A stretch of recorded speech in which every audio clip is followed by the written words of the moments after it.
And source of the topic and source of data comes from secondary research. It's typically library research, and I present the data and I try to offer and suggest some solutions to housing sector as a professional in real estate. Tanzania housing current situation, that's the first part of my presentation. Shortage in Tanzania is about 3 million houses, and the housing demand is about 200,000 houses annually, which represents 7.83% of the African housing demand. And Tanzania has got the fast growing population of about 52.47 million people. And with such kind of growing population, then it tends to give us demand in housing sector. And most of residential apartments that are now developed by these private operators are of average small size of 60 square meters and are constructed in blocks of 400 square meters. And most of TZ population live in houses built on unsurveyed plot. As we know, it's only 2% of land which is surveyed in Tanzania. So most of our population is living in unsurveyed plot. Current Tanzania housing finance, we have 21 mortgage lenders by 2015. There are only 21 mortgage lenders, I mean the financial institution that advanced loans to develop the properties.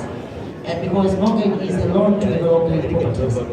And the average mortgage interest rate in Tanzania is between 16 to 22%, 60%, 22%. It's really there.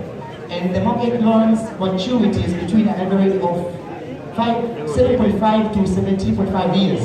So if you take a loan today, in terms of mortgage, you can have a recouping period of 17.5 years. Tanzania mortgage market experienced a growth demand by 24.37% to 4,475 mortgage loans totally. Tanzania showing 334.31 billion in June 2015. So current Tanzania housing finance still continues. Most houses built from saving from individual funds. You find that most of our parents, they save from their salaries and try to construct their houses slowly. You can find that a residential property is built for 7 or 8 years because of that. And other financial institutions also are now embarking in providing advancing mortgages and loans to develop real estate. For example, the World Circles, they are providing finance to develop residential properties or housing. Tanzania housing developers, we have a group before of them. We have private individuals like your dad, like I, takes initiative to use my income to develop a property. We have private companies, both local and internationals, like the Ardhi International from China, like the Amimu City Group is the local one, is developing properties around Kigamboni. Government entities are also among big developers of housing sector in Tanzania. For example, the National Housing Corporation and the Watumishi Housing Corporation.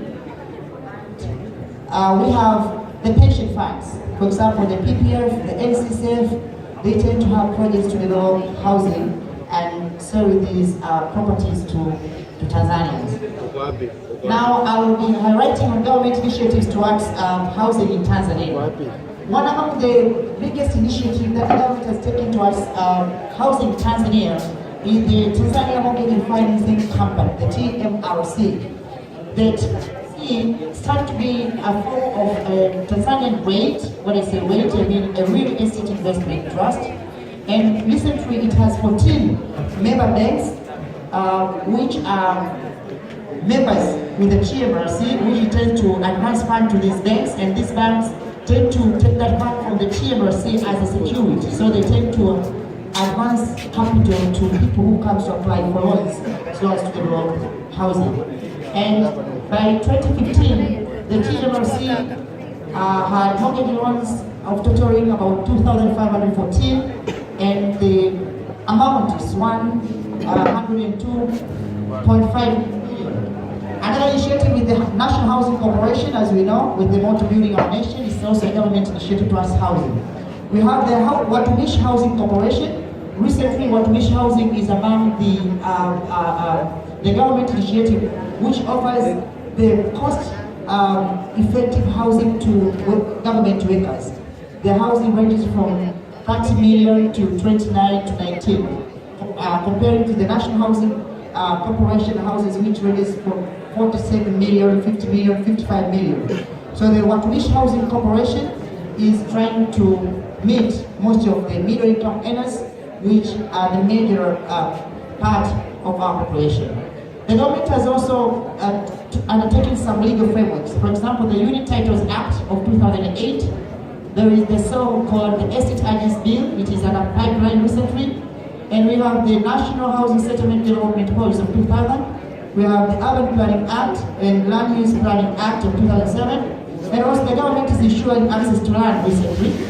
And though it's only 2% of land surveyed, but they ensure that there is access to land to people.